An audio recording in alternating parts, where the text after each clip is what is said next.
नमस्कार विद्यार्थी मित्रांनो, माझ्या पिनाकल या यूट्यूब चॅनलमध्ये तुमचं स्वागत आहे. आणि आज आपण एच प्लेन टी आणि त्याचा स्कॅटरिंग मॅट्रिक्स हा अभ्यास.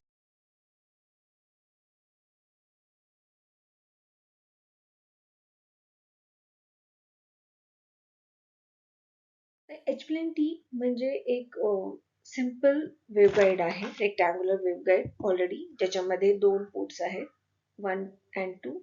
ह्यांना आपण कोलिनियर पोर्ट्स बोलूया. आणि हा थर्ड म्हणजे दुसरा वेव्हगाईड, रेक्टँग्युलर वेव्हगाईड त्याला अटॅच केला तर हे जे तुमचं जंक्शन फॉर्म होत आहे त्याला एच प्लेन टी असं म्हणतात. तर जंक्शन म्हणजे ज्या एका पॉइंटला आपल्याला मोर दॅन 2 म्हणजे 2 पेक्षा जास्त पोर्ट्स जिथे अटॅच होतात त्याला आपण टी म्हणतो. जर तुम्हाला टी म्हणजे माहित नसेल किंवा ई प्लेन टीचं तुम्हाला स्कॅटरिंग मॅट्रिक्स शोधायचं असेल तर तुम्ही ऑलरेडी माझ्या चॅनलला जाऊन जे व्हिडिओज पब्लिश झालेले आहेत ते बघू शकता. तुम्हाला हे व्हिडिओज मराठी आणि इंग्लिश या दोन्ही भाषांमधून उपलब्ध आहेत, म्हणजे तुम्हाला अंडरस्टँडिंगला काहीही प्रॉब्लेम येणार नाही. तर हा जो एच प्लेन टी आहे त्याला आपण शंट टी किंवा करंट जंक्शन असं सुद्धा म्हणतो, कारण की ह्याच्यामध्ये जे मॅग्नेटिक फील्ड आहे ते साईड आर्मला पॅरलल असते आणि त्यामुळे जी मॅग्नेटिक फील्ड आहे ती इक्वली डिवाइड होते दोन्ही पोर्ट्समध्ये. म्हणजे जर का पोर्ट 3 हे माझं इनपुट असेल तर पोर्ट 1 आणि 2 ला ते इक्वली डिवाइड होऊन जाईल. आणि ह्याला आपण जर का पोर्ट 1 आणि पोर्ट 2 माझे इनपुट असतील तर पोर्ट 3 मध्ये ही पॉवर कंबाईन होते. सो जर का तुमचं इनपुट पोर्ट आहे की तुम्ही आता इनपुट पॉवर दिलेली आहे पोर्ट 3 ला, तर ती काय होईल की पोर्ट 1 आणि पोर्ट 2 मध्ये इक्वली डिवाइड होईल आणि इन फेज मध्ये असेल, आउट ऑफ फेज नसेल, ई प्लेन मध्ये आउट ऑफ फेज होते. आणि जर का पॉवर पोर्ट 1 आणि पोर्ट 2 कोलिनियर आर्म्स आहेत त्याच्यामधून जर का मी पॉवर दिली तर ती काय होईल पोर्ट 3 ला कंबाईन होऊन जाईल आणि ही ऍडिशन असेल. आणि ह्या दोन्ही पॉवर ज्या आहेत 1 आणि 2 मध्ये जर का तुम्हाला पोर्ट 3 याचा आउटपुट तर ह्या इन फेज मध्ये असणार आहे. ओके, हे खूप महत्वाचं आहे एच प्लेन टी, म्हणून आपण शंट म्हणून पण ह्याला संबोधित करतो आणि करंट जंक्शन म्हणून सुद्धा. आता आपण याचं स्कॅटरिंग मॅट्रिक्स बघूया. हा एच प्लेन टी आहे त्यामुळे ह्याला 3 पोर्ट होते जे आपण बघितलेले आहेत. तर 3 इनपुट पोर्ट होते आणि 3 आउटपुट पोर्ट होते. तर 3 आउटपुट पोर्ट आणि 3 इनपुट पोर्ट साठी जे स्कॅटरिंग मॅट्रिक्स आहे ते असं फॉर्म होईल की 3 पॉसिबल इनपुट्स, 3 पॉसिबल आउटपुट्स, म्हणजे S11, S12, S13, S21, S22, S33, S31, S32, S33. Okay, म्हणजेच ह्याचे पॉसिबल कॉम्बिनेशन जे आलेले आहेत ते तुम्हाला शोधायचे, ह्याची उत्तरं काय आहेत म्हणून. तर एच प्लेन टी मध्ये स्कॅटरिंग कोएफिशियंट आहे S13 आणि S23. हे जे आहे ते इक्वल आहेत, कारण की आपण बघितलं की पॉवर जी आहे ती इक्वली डिवाइड होते. ती जे इनपुट असेल तर S13 आणि S23 हे इक्वल आहेत. तर हे जे सिमेट्रिकल इन प्लेन आहे जंक्शन, त्याच्यामुळे काय झालं की S13 आणि S23 हे इक्वल झाले. त्यानंतर S33 हे जे आहे ते 0 आहे, कारण की बॅक रिफ्लेक्शन नाहीये, आयडियल एच प्लेन ते आहे.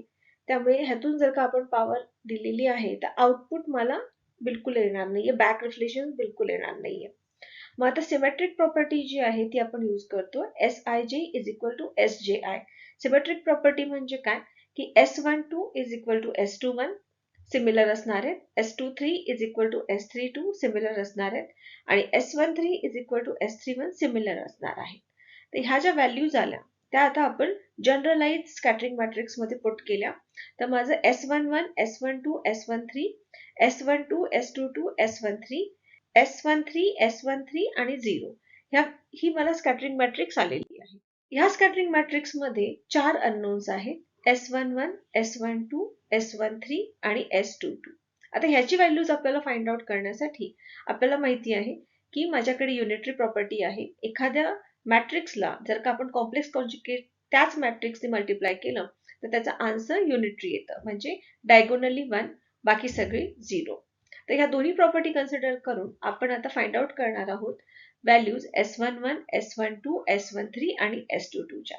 तर पहिल्यांदा आपण रो 1 आणि कॉलम 1 मल्टिप्लाय करणार आहोत.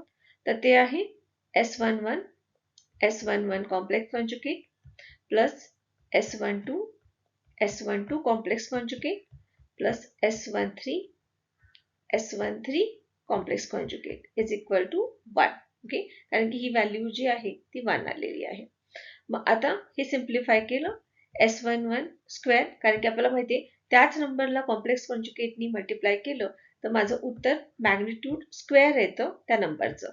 तर त्याच्यामुळे S12 S13 आणि S13 स्क्वेअर आलेला आहे इज इक्वल टू 1. आता आपण रो 2 आणि कॉलम 2 मल्टिप्लाय करणार आहोत. तर रो 2 आणि कॉलम 2 मल्टिप्लाय केल्यावरती मी सिम्प्लिफाय करून लिहिते S12 आपल्याला स्क्वेअर आला कारण की S12 complex conjugate of S12 plus S22 square plus S13 square is equal to 1.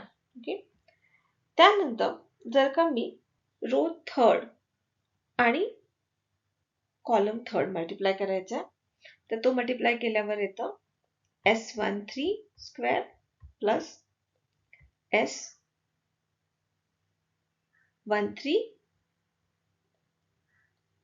Square 1.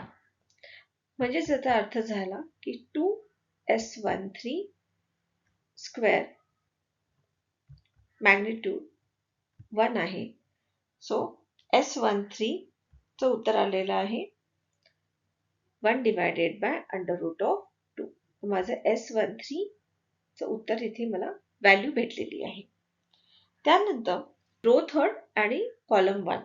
तर रो थर्ड आणि कॉलम 1 मल्टिप्लाय केल्यावरती आपल्याकडे उत्तर येते S13 S11 complex conjugate plus S13 S12 complex conjugate is equal to 0. याचाच अर्थ इथे जर का मी अजून सिम्प्लिफाय केलं तर S13 कॉमन आलेला आहे आणि ब्रॅकेटमध्ये S11 complex conjugate plus S12 complex conjugate is equal to 0. ह्या इक्वेशन मध्ये S13 कधीच 0 असू शकत नाहीये. त्यामुळे S11 complex conjugate plus S12 complex conjugate is equal to 0. म्हणजे S11 complex conjugate is equal to minus S12 complex conjugate. ह्याचाच अर्थ S11 is equal to minus S12 और S12 is equal to minus S13. आता आपल्याला ह्या दोन्ही values पण इथे भेटलेल्या आहेत, त्यांचं रिलेशन काय आहे ते. ठीक आहे, जर का आपण रो 1 कॉलम 1 आणि रो 2 कॉलम 2 मल्टिप्लिकेशन कंपेअर केलं तर आपल्याला भेटते S11 is equal to S22 म्हणजेच S11 is equal to S22. आता आपण व्हॅल्यूज फाइंड आउट करूया की हे जर का मी पुट केलं पहिल्या इक्वेशन मध्ये व्हॅल्यूज ज्या माझ्या आलेल्या आहेत. माझं पहिलं इक्वेशन होतं S11 square plus S11 square कारण की S22 मला भेटलेला आहे plus 1/2 is equal to 1. Okay, और 2S11 square is equal to 1/2 किंवा S11 इज इक्वल टू 1/2. तर आता आपल्याकडे व्हॅल्यूज आलेले आहेत S12 is equal to 1/2.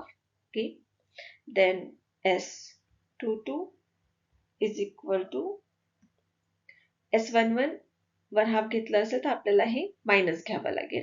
So हे मायनस आलेलं आहे. ओके, आणि S22 म्हणजेच 1/2. आता या व्हॅल्यूज ज्या आलेल्या आहेत सगळ्या त्या आपण जर का स्कॅटरिंग मॅट्रिक्स मध्ये टाकल्या तर आपल्याला भेटतं 1 divided bye 2 minus 1 divided bye 2. हे आहे S11, हे आहे S12, हे आहे S13.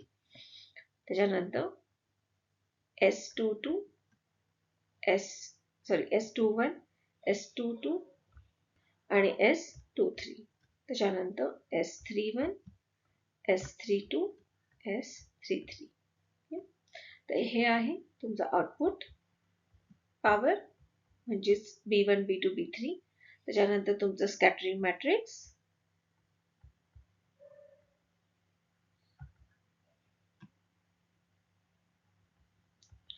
Of H plane T आणि ह्याच्यानंतर आहे आपलं इनपुट पॉवर. तुम्ही हे सिमिलरली इमॅजिन करू शकता की आपण जेव्हा लिहितो की व्होल्टेजच आपल्याला फाइंड आउट करायचं असेल तर Z parameters into I scattering matrix. तर सिमिलरली इथे आहे तुमचं आउटपुट, स्कॅटरिंग मॅट्रिक्स आणि तुमचं इनपुट पॉवर. तर अशा प्रकारे आपण H प्लेन T चं स्कॅटरिंग मॅट्रिक्स शोधलेला आहे. जर तुम्हाला हा व्हिडिओ आवडला असेल तर लाईक करायला आणि माझं चॅनल सबस्क्राईब करायला विसरू नका.